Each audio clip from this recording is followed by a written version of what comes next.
안녕하세요. 천국보다 아름다운 사와 모두 어떻게 보셨나요? 저는 이번 회차를 통해 다시 한번 로코는 진리다 라는 걸 진심으로 체감했습니다. 설렘과 울림이 교차하는 전개에 빠져서 시간 가는 줄 몰랐습니다. 그럼 이번 주 심장이 몽글몽글해진 천국보다 아름다운 사와 리뷰 시작합니다. 천국지원센터가 위치한 이곳, 아무리 봐도 진짜 천국은 아닌 것 같습니다. 겉으로는 평온하고 아름다워 보이지만 조금만 들여다보면 곳곳에 위화감이 느껴지죠. 하지 말아야 할 행동을 하면 지옥에 갈 수 있다라는 말은 형법처럼 들리기도 합니다. 어쩌면 이곳은 진정한 천국에 이르기 위한 중간 단계, 천국 0.5 버전 같은 공간이 아닐까요? 센터장은 오리엔테이션 때 명확히 말했습니다. 여긴 천국이지만 잘못하면 지옥에 갈 수도 있다고. 그리고 제대로 살아보지 못한 사람들을 위해 마지막 기회를 주는 곳이라고도 했습니다. 또 하나 주목할 것은 여기서 사람들은 자신의 나이와 체력에 맞는 능력만을 가지고 있다는 겁니다. 날아오르거나 초인적인 힘을 발휘하는 그런 판타지는 없습니다. 마치 이승에서의 연약함과 한계를 고스란히 끌고 온 것처럼요. 이게 과연 천국일까요? 아니면 천국이라는 이름을 빌린 또 다른 시험일까요? 어쩌면 드라마 제목 천국보다 아름다운 자체가 진짜 천국보다 더 아름다운 무언가가 있다는 메시지를 품고 있는지도 모릅니다. 즉, 제목에서 버젓이 스포를 제공하는 것이죠. 천국보다 아름다우는 눈이 부시게를 성공시킨 이남규, 김수진 작가에 의해 만들어졌습니다. 소중한 사람을 잃고 남겨진 이들의 바람을 담은 동시에 그들에게 위로를 전하겠다는 이남규, 김수진 작가는 죽음이라는 즐겁지 않은 이야기를 즐겁게 풀어봤다고 합니다. 녹록지 않은 삶과 힘들고 팍팍한 이 인생의 끝, 죽음 너머에는 그래도 즐거운 무언가 기다리고 있다는 것. 그래서 지금을 사는 것이 조금은 즐거웠으면 한다라며 보고 나면 잊고 있던 누군가가 떠오르고 잠깐 동안 그 인연과의 추억에 잠기는 잔잔한 여운이 남는 드라마가 되면 좋겠다라고 관전 포인트를 짚었습니다. 특히 두 작가는 죽음, 성장 인연을 대표 키워드로 꼽으며 죽음과 성장의 두 단어 조합이 너무나 이질적이지만 마치 대나무가 성장할 때 더욱 강건해지고 유연해지기 위해 마디를 만들어 가듯이 우리 작품에서는 죽음을 성장 과정 중 하나로 보기 때문이다. 그리고 모든 인연들이 쌓여서 인생이 된다는 뜻을 담고 있다. 라고 전하기도 했습니다. 사화 중반, 소미가 혼자 쌀밥만 먹는 장면은 보는 내내 마음을 아프게 했습니다. 무뚝뚝해 보이던 해숙도 결국 소미를 향한 연민을 참지 못하고 반찬을 챙겨줍니다. 하지만 이상하게도 소미의 행동을 보고 있으면 자연스럽게 영애를 떠올리게 됩니다. 소미 특유의 손버릇, 작은 습관들, 그리고 눈빛까지 모든 것이 해숙의 기억 속 영애와 너무나도 닮아 있었으니까요.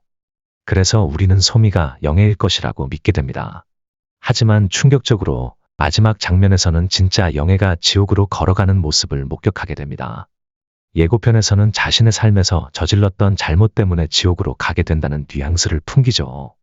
성경에 등장하는 7것 지약으로는 교만, 질투, 분노, 나태, 탐욕, 식탐, 색욕이 있는데 이 가운데 가장 무서운 죄로 살자가 언급되는데요.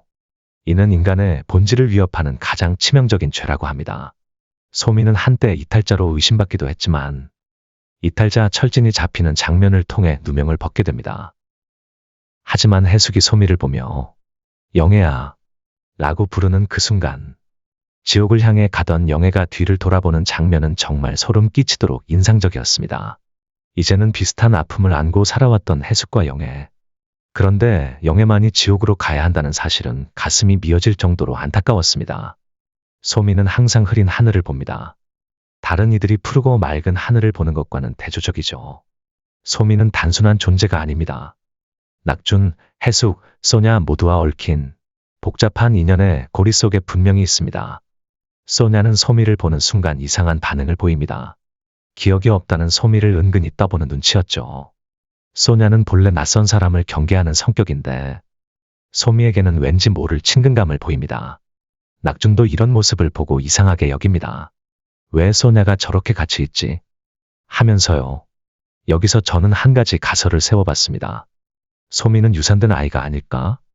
유산된 아이는 세상에 태어나지 못했기에 사람들에게 기억될 수 없습니다. 하지만 소냐는 동물적 감각을 가지고 있는 고양이이기에 그 존재를 알 수 있었던 거죠. 소미는 자신이 어떤 존재인지 모른 채 이곳에 와 있었던 걸까요? 생각할수록 슬프고 뭉클한 추측이었습니다. 센터장은 짜장, 짬뽕, 만두에게 말합니다. 지옥은 지은 죄의 대가를 치르는 곳이다. 그들은 이승에서 인간에게 학대받았던 강아지들이었습니다.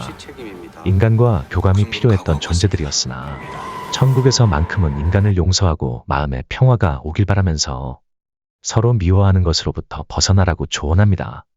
지원센터는 이 반려동물들에게 사랑했던 주인의 꿈에 나타나도록 도와주는 프로그램을 제공합니다.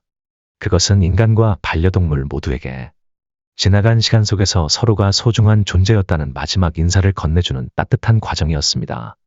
해숙과 목사님의 티키타카는 사화의 또 다른 하이라이트였습니다.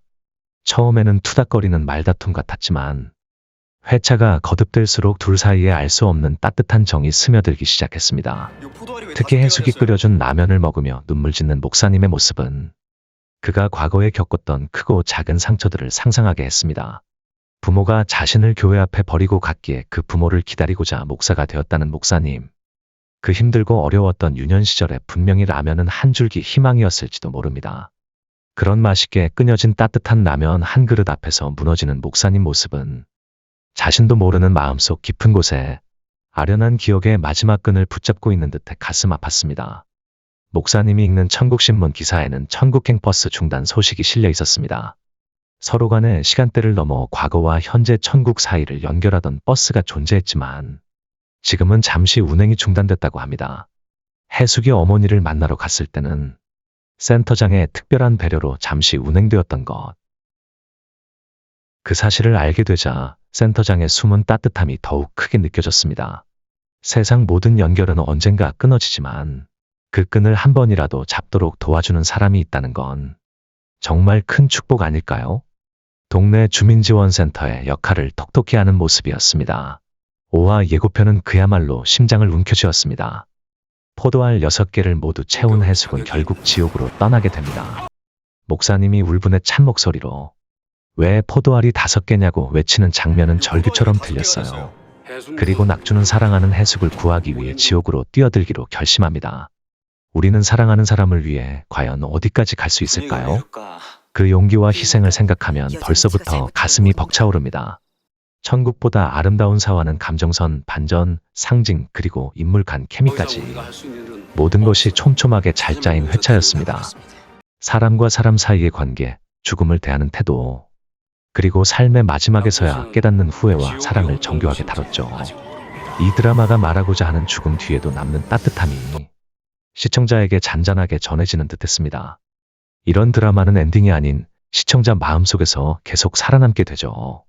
5화가 벌써부터 기다려집니다. 여러분 다음 회차 리뷰에서 또 뵙겠습니다. K신톡 구독, 좋아요 부탁드립니다.